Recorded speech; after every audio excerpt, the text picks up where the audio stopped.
दोस्तों, कहते हैं जब कानून कमजोर हो जाता है तब जंगल अपना कानून बना लेता है। और भारत में भी एक ऐसा दौर था जब इलाकों में सरकार की नहीं चलती थी, डाकुओं की चलती थी। और आज हम ऐसे ही डाकू के बारे में बात करना चाहते हैं। चंबल के ऐसे डाकू, 6 ऐसे डाकू के बारे में आपको बताएंगे जिनका एक समय पर सिक्का चलता था और आज उनकी क्या सिचुएशन है।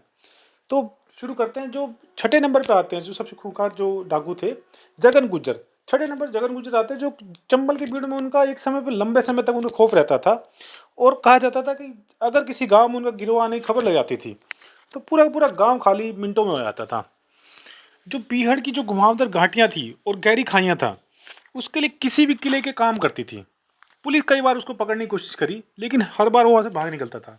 धीरे धीरे उसके खिलाफ अभियान तेज हो गए और उसके जो उसके थे वो पकड़े जाने लगे। और बाद में पुलिस का फंदा उसके ऊपर आ गया और बाद में उसका मर्डर कर दिया गया जेल के अंदर। जो अगला आते हैं वो आता है निर्भय गुज्जर। निर्भय गुज्जर, अब बात करते हैं निर्भय गुज्जर की। आधुनिक हथियारों से बिल्कुल लैस उसका गिरोह था, चंबल का पहला गिरोह था। खतरनाक गिरोह में माना जाता सबसे। लोग कहते थे जब हाँ उसका नाम सुनाई देता था तो रात की नींद उड़ जाती थी। पुलिस उसे पकड़ने के लिए विशेष अभियान चलाती थी। लेकिन अंत में उसने पुलिस ने अभियान में उसके जो चला, एक बड़ा अभियान चला और आखिरकार उसका सफ़र ख़त्म हो गया। और जब उसका सफ़र ख़त्म हुआ तो लोगों ने वहाँ के बहुत राहत की सांस ली। लेकिन आज भी उसका नाम जो है, अपराध का जो इतिहास है, चंबल के इतिहास में हमेशा उसका नाम एक डर और खौफ से लिया जाता है। निर्भय गुज्जर एक ऐसा आतंक का नाम था और एक ऐसा चंबल का एक ऐसा नाम था जिससे बड़े से बड़े लोग खौफ खाते थे। ऐसा कहा जाता है कि उस समय पे वहाँ पे जो पुलिस भी वहाँ पे जाने से कतराती थी, क्योंकि इनका गिरोह इतना बड़ा था और ये जंगल में छिप के इस तरह से वार करते थे, कोई भी इनका सामना नहीं कर पाता था। अब इसी कड़ी में अगले आते हैं डाकू मोहर सिंह। चौथे नंबर पर डाकू मोहर सिंह। 1960 और 70 के दशक में उनका नाम जो चंबल में गूंजता था दोस्तों। उनका गिरोह इतना बड़ा था, पुलिस भी सीधे मुकाबले से कई बार उनसे डरती थी, कई बार रणनीति बनाई। लेकिन उनकी कहानी जो अंत बाकी डाकू जैसा नहीं रहा। उन्होंने बीहड़ में रहने के बाद उन्होंने हथियार छोड़ने का फैसला ले लिया और यहीं से अधिकार की मौजूदगी में जो है मोहर सिंह ने जो है सरेंडर कर दिया और अपनी पूरी की पूरी लाइफ चेंज कर दी। इसके बाद आते हैं डाकू मलखान सिंह। तीसरे नंबर जो आता है डाकू मलखान सिंह आता है। उसका नाम सुनते लोगों के मन में बीहड़ की जो तस्वीर उभर आती थी, वो लंबे समय तक पुलिस को चुनौती देते रहे। लेकिन समय बदलते गया दोस्तों। कई साल बाद पीड़ों में बिताने के बाद उन्होंने भी लास्ट में आत्मसमर्पण कर दिया। बाद में उन्होंने कई मंचों से लोगों को अपराध का रास्ता छोड़ने की अपील की। उस समय उनके हाथ में बंदूक थी। वहीं बाद में वो समाज में शांति का संदेश देने लगे। इस कड़ी में सबसे जो इम्पोर्टेंट मैं किरदार बताऊँ, पान सिंह तोमर, जो जिनको शायद मैं कहूँगा कि एक फौजी, एक जो नेशनल लेवल का एथलीट था, बाद में फौज के लिए भी ये इन्होंने काम किया। लेकिन जीवन में कुछ ऐसे उतार चढ़ाव आए कि डाकू बन गए और बिहड़ों तक पहुंच गए। एक खिलाड़ी से डाकू तक का सफर इनको जीवन में इनको मजबूर करने वाला था दोस्तों। और आखिरी और पहले नंबर पे आता है वीरप्पन।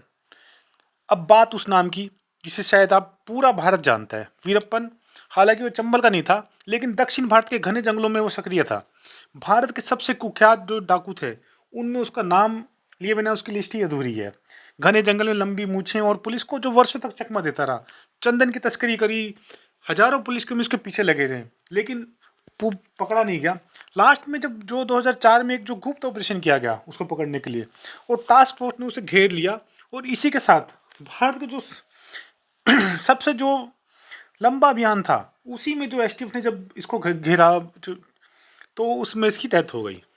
तो दोस्तों, ये थे भारत के 6 सबसे बड़े खतरनाक डाकू, जिनके नाम से कभी लोग कांपते थे, लेकिन एक वक्त एक इतिहास बन के रह गया दोस्तों। ये हमें सिखाता है कि चाहे कितना भी बड़ा ताकतवर इंसान हो, एक समय के बाद समय बदलेगा और कानून के पंजे में आप आएंगे। मैंने आपको जो 6 नाम बताए दोस्तों, वो नाम एक समय में ऐसे थे जिनके नाम से पूरा क्षेत्र कांपता था। जगन गुज्जर जो भीड़ों में अपना किला बना के बैठा था। निर्भय गुज्जर जिसने आधुनिक हथियारों के दम पे सालों तक पुलिस को चकाया। मोहर सिंह जिसने बंदूक छोड़कर आत्मसमर्पण का रास्ता लिया।